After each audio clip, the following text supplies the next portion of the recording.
जय गुरुदेव, जय जय गुरुदेव, जय जय गुरुदेव, जय जय गुरुदेव। जय जय गुरुदेव, जय जय गुरुदेव, जय जय गुरुदेव, जय जय गुरुदेव। श्रीमद् करुणा सागर महाराज की जय। श्री कैवल धाम की जय। श्री अविचलदास जी महाराज की जय।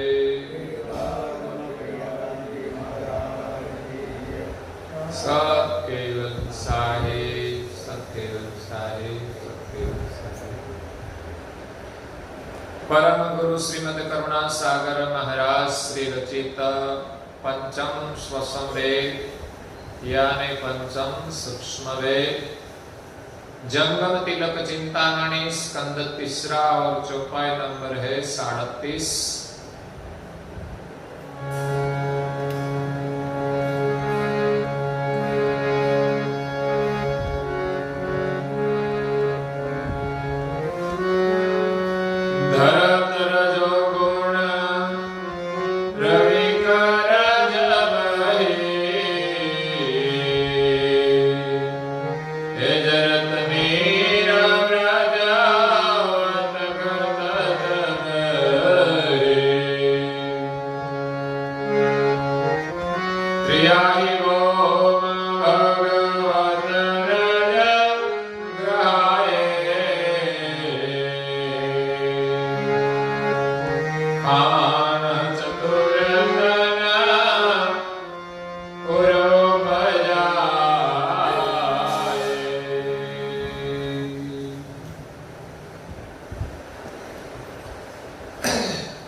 ज्ञान संप्रदाय के आद्य स्थापक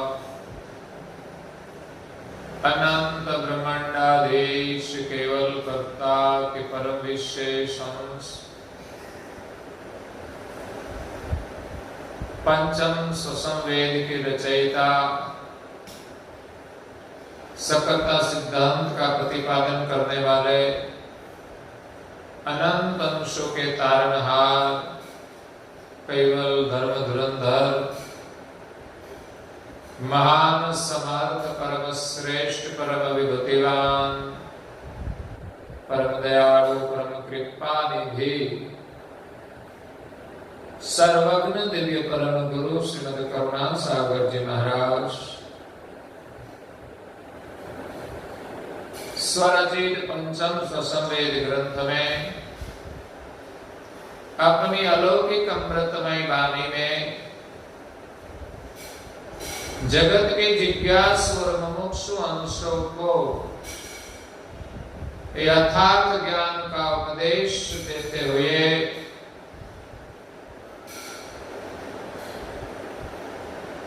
पंचम स्वसंवेद ग्रंथ के तीसरे स्कंद में जंगम तिलक चिंतामणि का बोध करते हुए जंगम के उत्पत्ति के विषय जो संसार में अनेक मत पंथ है उनका निराकरण करते हुए कहते हैं कि सृष्टि अपने आप उत्पन्न नहीं होती। ब्रह्म सिद्धांत कहते हैं कि ब्रह्म से सृष्टि अपने आप उत्पन्न हुई है। उनके लिए जो 3 दृष्टांत दिए कि जैसे पवन से बादल और सूर्य से नीर और गगन से शब्द की उत्पत्ति अपने आप हुई, लेकिन परम गुरु जी कहते हैं कि जो गगन में शब्द उत्पन्न हुआ वो अपने आप नहीं, लेकिन निरंजन ने आकाशवाणी की। निरंजन का हकार से शब्द, शब्द से पंचभूत उत्पन्न हुए। और दूसरी बात है कि जो आकाश में बादल उत्पन्न होते हैं जो समदम प्राण है वो जब सूर्य की गर्मी से गतिशील होते हैं तो उनकी गर्मी से बादल का जमाव होता है, अपने आप बादल बने नहीं है। जैसे शीत के संबंध से, ठंडी के संबंध से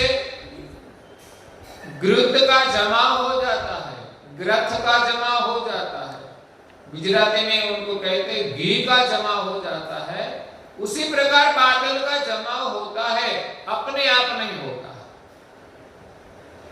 और तीसरा, सूर्य से अपने आप जो मानते हैं कि जल की उत्पत्ति होती है, लेकिन अपने आप जल उत्पन्न नहीं होता।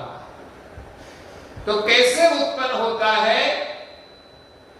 तो परम गुरु जी कहते हैं कि रजो भरत रजोगुण रवि कर जब ही,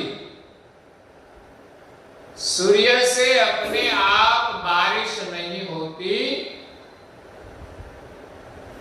बारिश का कोई करने वाला करता है,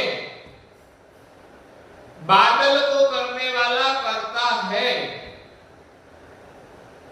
और जो शब्द उत्पन्न हुए उनका भी कोई करने वाला है। इसलिए परम गुरु जी कहते हैं कि ब्रह्म से अपने आप सृष्टि उत्पन्न नहीं हो सकती, उनका कोई करता है। तो आकाश में सूर्य से जो पानी की वर्षा होती है वो सूर्य की इच्छा के बिना नहीं, सूर्य में जब रजोगुण आते हैं, सूर्य जब रजोगुण धारण करता है तब जरत नील व्रजवत गत तब ही,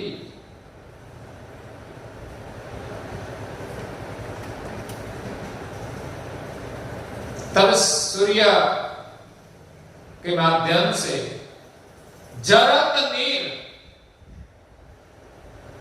वर्षा होती है, व्रजवत, बुंदवत, वीर्यवत। जैसे रजोगुण से वीर्य का स्त्राव होता है, उसी प्रकार सूर्य जब रजोगुण धारण करते हैं तब इस सब बुंदवत वर्षा होती है। त्रियाई भौम भगवत व्रज ग्रहाए, और इस बुंद को पृथ्वी स्त्री के भग के समान ग्रहण करती है। जैसे रजोगुण का बुंद पुरुष का स्त्री के भग में आता है तो प्रजा की उत्पत्ति होती है, उसी प्रकार सूर्य रजोगुण धारण करते हैं तब वीर्यवत बुंद की वर्षा होती है, और इस वर्षा को पृथ्वी अपने भग में, अपने गर्भ में धारण करती है। तब क्या होता है? खान चतुर तन उर उपजावे। इसमें से चतुर खान के शरीर की उत्पत्ति होती है। 4 खान है, इसमें स्वेदज, जरायु, इंडज और चौथी है उद्बीज। जब बारिश होती है तब जमीन से उद्बीज खान के जितने भी शरीर है उनकी उत्पत्ति होती है, अपने आप बारिश नहीं होती। और परम गुरु जी उनका थोड़ा विस्तार करते हैं कि सूर्य से क्या क्या होता है। उपजत गुणतमो दिनकर कर घोरा,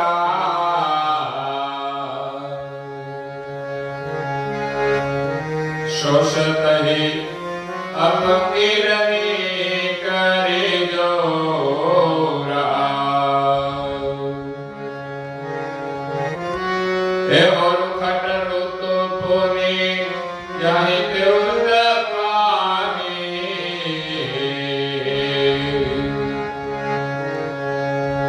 इति गुण धारण से सो कहो निरारे।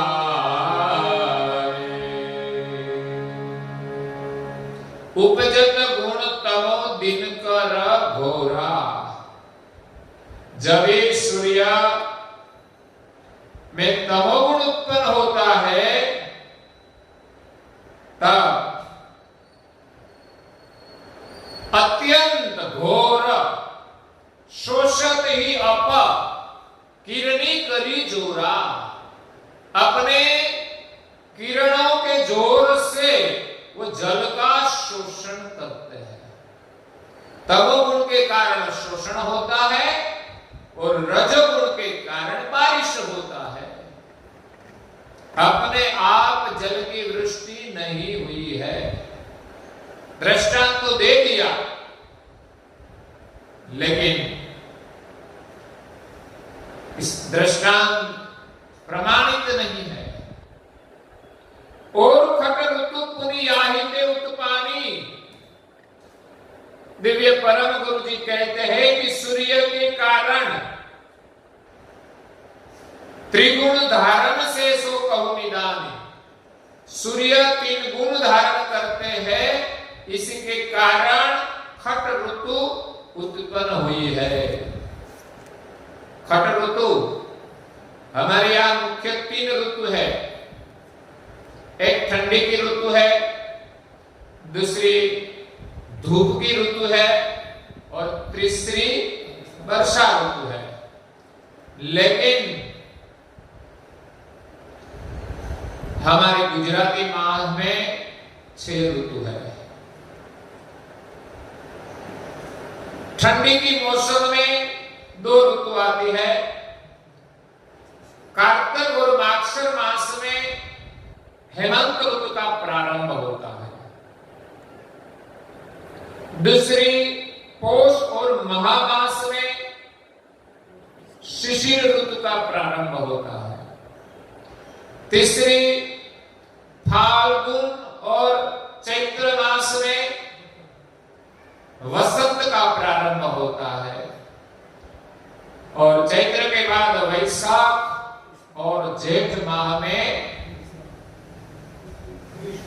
ग्रीष्म ऋतु का प्रारंभ होता है। उसके बाद आता है आषाढ़ और श्रावण। आषाढ़ गगुम्बी लुम्बी अमर वजल देवल चोवड़ियां महोलार महोली, बारिश की ऋतु है। श्रावण जल बरसे सुंदर सर से, बादल बरसे अंबर से। तो अंबर से बादल बरसते हैं। जो आषाढ़ और श्रावण को वर्षा ऋतु कहते हैं, और श्रावण जाने के बाद आते हैं भाद्र और आसो, जिनको हम शरद ऋतु कहते हैं। तो सूर्य से 3 गुण से एक खट ऋतु बनी है। उनका विस्तार परम गुरु जी यहां करते हैं कि 3 गुण से 3 ऋतु मानी जाती है। रजोगुण से वर्षा ऋतु, तमोगुण से ग्रीष्म ऋतु और सत्वगुण से ठंडी की शिशिर ऋतु का है। हम जो गुजराती में हम कहते हैं सियाल, जो ठंडी की मौसम वो सत्व गुण से चलती है। इसलिए सब लोग मानते हैं तीनों में सबसे अच्छी कौन ऋतु? तो ठंडी की मौसम। इसमें ज्यादा कोई तकलीफ नहीं देती। तो यहां परम गुरु जी खट ऋतु का वर्णन करते हैं। 3 गुण से खट ऋतु कैसे बनी? तो कहते हैं रजो और सत्वा संयुक्त ही आवेदा, व्रत सकल माये ऋतुज विसीता।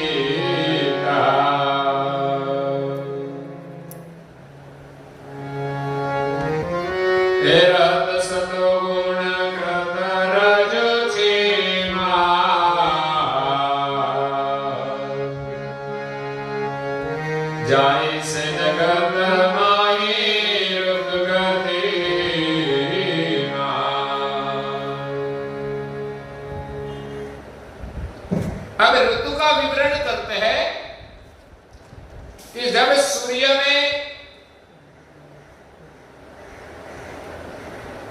रजो और सत्व दोनों संयुक्त वर्तमान करते हैं, तब सकल माही ऋतु जभी सीता। सब विस्तार में शीत ऋतु का प्रारंभ होता है। सिया जो कहते हैं उनको शीत ऋतु कहते हैं, ठंडी की मौसम। रहत सतोगुण कृत रजु क्षीमा, जाय से जगत माही ऋतु गति हीमा। एक शीत ऋतु और दूसरी हिम ऋतु। जब सिर्फ सतोगुण रहता है तब शीत से बढ़कर हिम की वर्षा होती है, एकदम ठंडी का माहौल होता है। जो सत्व गुण से हिम ऋतु आती है, और जब इसमें सत्व के साथ रजोगुण का मिलन होता है वो शीत ऋतु कही जाती है। रजो और सत्व से सूर्य में जब रजो और सत्व रहता है तब परम गुरु जी कहते हैं कि हेमंत ऋतु का प्रारंभ होता है, और जब अकेले सत्व गुण का वर्तमान करता है तब हिम ऋतु वर्तमान करती है। और आगे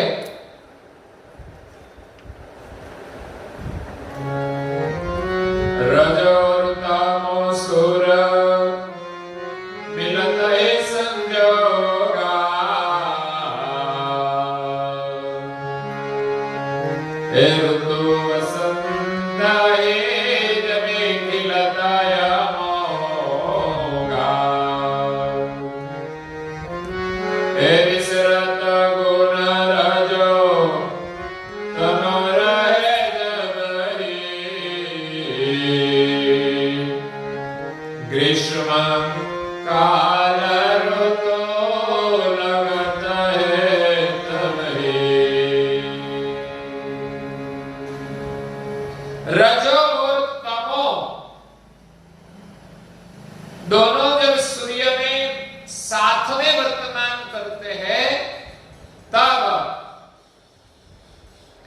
जहां जहां सूर्य की ऐसी किरणें पड़ती है वहां वसंत ऋतु का प्रारंभ होता है। ऋतु वसंत ही जब खिलत अमोघा, अद्भुत रूप से वसंत का निर्माण होता है। विसरत गुण रजो तमो रहे जब ही, रजो और तमो से जो वसंत ऋतु आई, इसमें रजोगुण छोड़कर जब अकेला तमोगुण रहता है तब ग्रीष्म काल ऋतु लगत है तब ही, जिनको हम धूप की ऋतु कहते हैं, इसमें ग्रीष्म का प्रारंभ होता है।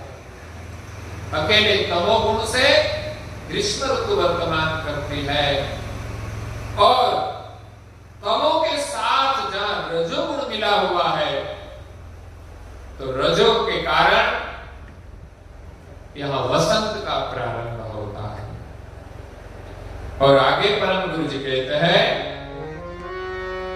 तजे तमो गुण रजो गुण सुर धरहि, हे ऋतु वर्षाला गत जगत जल भरहि, याहि रजो माहि तमो करत ही ग्रहसा, हे ऋतु शरद मृदुल व्रतत सर्वदेशा।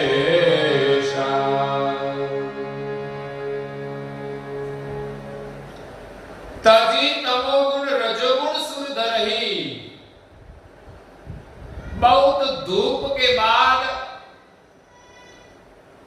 सूर्य तमोगुण का त्याग करके रजोगुण धारण करते हैं, तब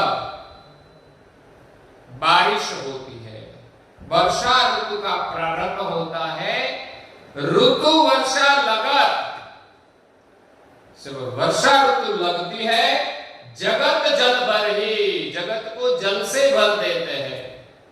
जो अभी वर्षा काल चल रहा है, जो कि अब तो भाद्र मास शुरू हो गया है।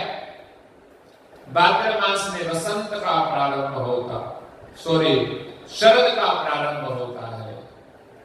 यानी रजोमाही तमो करत ही प्रवेशा, तो सूर्य में रजोगुण आया, तमोगुण छोड़कर, तो ग्रीष्म से वर्षा ऋतु का प्रारंभ हुआ। रजोगुण के अंदर जब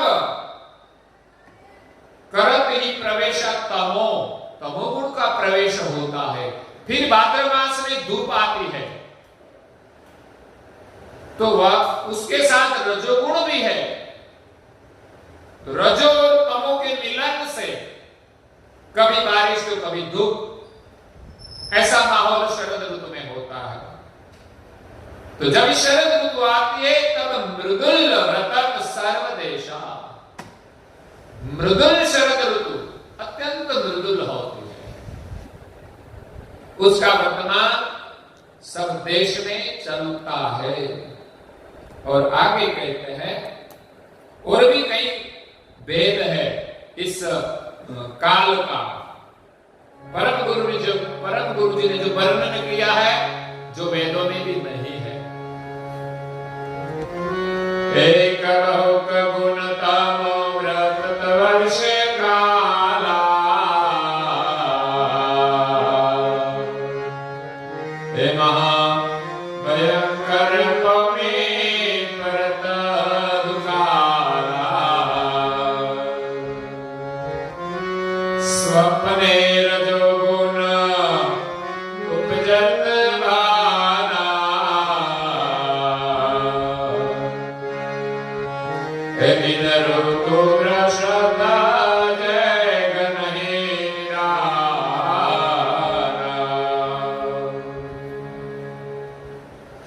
कबहुक गुण तमो व्रतत वर्ष काला,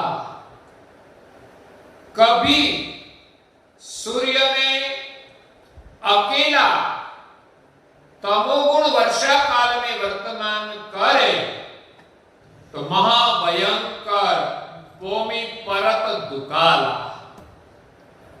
जो रजोगुण न आए और तमोगुण ही रहे वर्षा काल में, तो बारिश नहीं होती और सारी पृथ्वी पर दुष्काल हो जाता है। तो स्वप्न में रजोगुण उपजत भाना, जब ये सूर्य में स्वप्न अवस्था में, सूर्य में भी अवस्था वर्तमान करती है। हम सोचते हैं कि अलग अलग देश में अलग अलग ये सब कैसे होता है, और जब इस सूर्य में स्वप्न अवस्था में रजोगुण उत्पन्न होता है तो बिना ऋतु बारिश होती है। ठंडी की मौसम हो या धूप की मौसम, लेकिन स्वप्न अवस्था में जब रजोगुण धारण करता है तब बारिश होती है। जब व्यक्ति स्वप्न में भी रजोगुण धारण करता है तो रजोगुण की क्रिया वर्तमान हो जाती है। जागृत में जो रजोगुण धारण करे तो प्रत्यक्ष क्रियाएं होती है, लेकिन शायद स्वप्न में वर्तमान करे तो थोड़ा स्वप्न के समान की क्रिया हो जाती है। इसी प्रकार ठंडी की मौसम में थोड़ी बारिश, ज्यादा नहीं आती, क्योंकि रजोगुण स्वप्न में वर्तमान करता है। अगर जो जागृत में वर्तमान होता है तो वही ऋतु चलती है। इसलिए स्वप्न में रजोगुण जब वर्तमान करता है, बिना ऋतु भ्रष्ट जे घन ही निदाना, बिना ऋतु से बारिश होती है।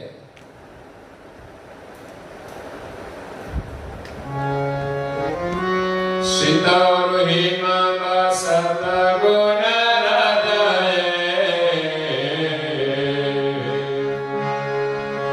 रहत लिंग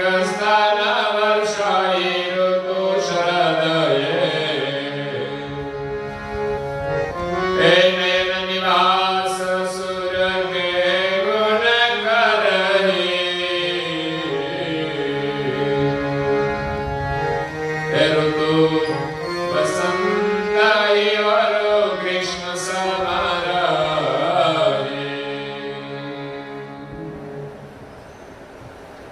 शीत और हिम बसत गुण हृदय।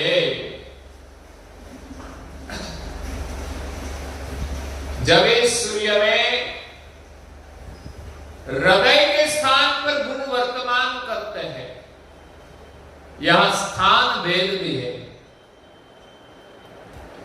ऐसा नहीं कि गुण जहां वर्तमान करे उसी प्रकार ऋतु आती है। शीत और हिम बसत गुण हृदय। जब सूर्य के हृदय स्थान पर हिम और शीत वर्तमान करते हैं, जो रजो और सत्व का वर्तमान होता है ठंडी की मौसम में, रजो और सत्व। एक अकेला सत्व वर्तमान करता है ठंडी की मौसम में, और हेमंत ऋतु में रजो और सत्व वर्तमान करता है, तो वो हृदय स्थान पर वर्तमान करता है। तब ठंडी की मौसम आती है। शीत और हिम, वो रजो और सत्व दोनों हृदय स्थान पर वर्तमान करते हैं। और रहत लिंग स्थान वर्षाई ऋतु शरदय। जब सूर्य में रजोगुण वर्तमान करता है तो वो लिंग स्थान पर वर्तमान करता है। अगर रजोगुण का केंद्र स्थान लिंग है तब बारिश होती है, और इसमें तमोगुण का वर्तमान भी चलता है तो शरद ऋतु चलती है। लेकिन सूर्य में लिंग स्थान पर इन रजोगुण और तमोगुण के वर्तमान से वर्षा ऋतु और शरद ऋतु आती है। और तीसरी, नयन निवास सुर के गुण करही। सूर्य के नयन पर गुण का निवास होता है, तो ऋतु वसंत ही और ग्रीष्म समर ही। तो वसंत और ग्रीष्म ऋतु में कौन से गुण वर्तमान करते हैं? एक तो तमोगुण वर्तमान करते हैं, और दूसरा ठंडी की मौसम का जो रजोगुण है वो ग्रीष्म के साथ, तमोगुण के साथ वर्तमान करता है। इसीलिए ग्रीष्म पहले वसंत आती है, बाद में ग्रीष्म ऋतु आती है। जब रजो और तमो वर्तमान करते हैं तो पहले वसंत आती है, ऋतु वसंत ही और ग्रीष्म समर ही। तो वो दो गुण, एक रजोगुण उनके साथ तमोगुण, तब वसंत आती है, और रजोगुण को छोड़कर अकेला तमोगुण रहता है, तब ग्रीष्म आती है। लेकिन ये दोनों गुण कहां वर्तमान करते हैं कि नयन निवास सूर्य के गुण कर ही। सूर्य के नयन में रजो और तमो वर्तमान करते हैं। तो जब आंखों में क्रोध आता है तो दिखाई देता है। तो ये जो धूप आती है वो सूर्य के नयन से आती है, और वर्षा होती है वो लिंग स्थान से होती है, और जब ठंडी की मौसम आती है वो हृदय से आती है। तो हृदय का प्रभाव कोई अलग होता है। हृदय में प्रेम बसता है, आंखों में क्रोध आता है, और लिंग स्थान पे प्रजोत्पत्ति की क्रिया होती है। तीनों का वर्तमान अलग अलग है। सूर्य का यहां वर्तमान अलग अलग आते हैं। तो इसी प्रकार खट ऋतु वर्तमान करती है। और परम गुरु जी यहां ऋतु का वर्तमान आगे भी थोड़ा करते हैं। एक चौपाई और इसमें हम शामिल करें अंत की। रहत गलित तृति एवं गुण जय हे वर्तत आवृंदा ही सकल घटते याहि के सफुर विना ऋतु वर्षा काला परत अचानक ईश्वरी दुकाला रहत गलित तृतीय हूं गुण जेही। इसी प्रकार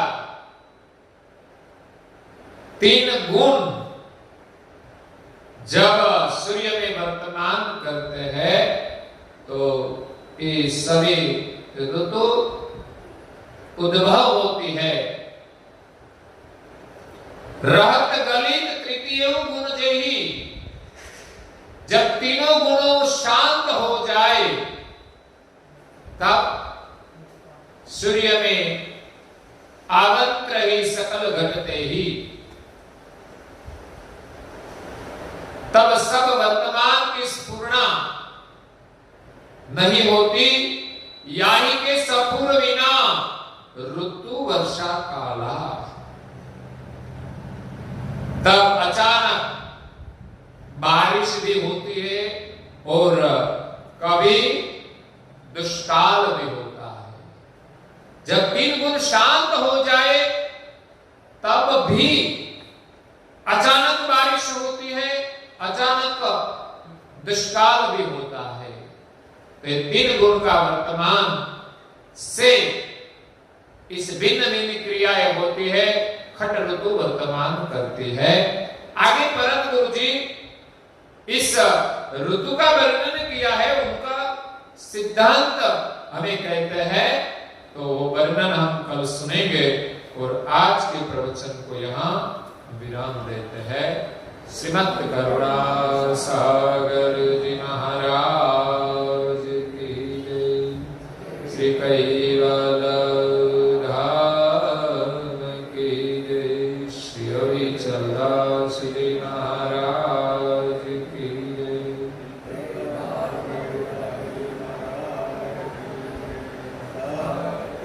सत्य साहिब, सत्य साहिब।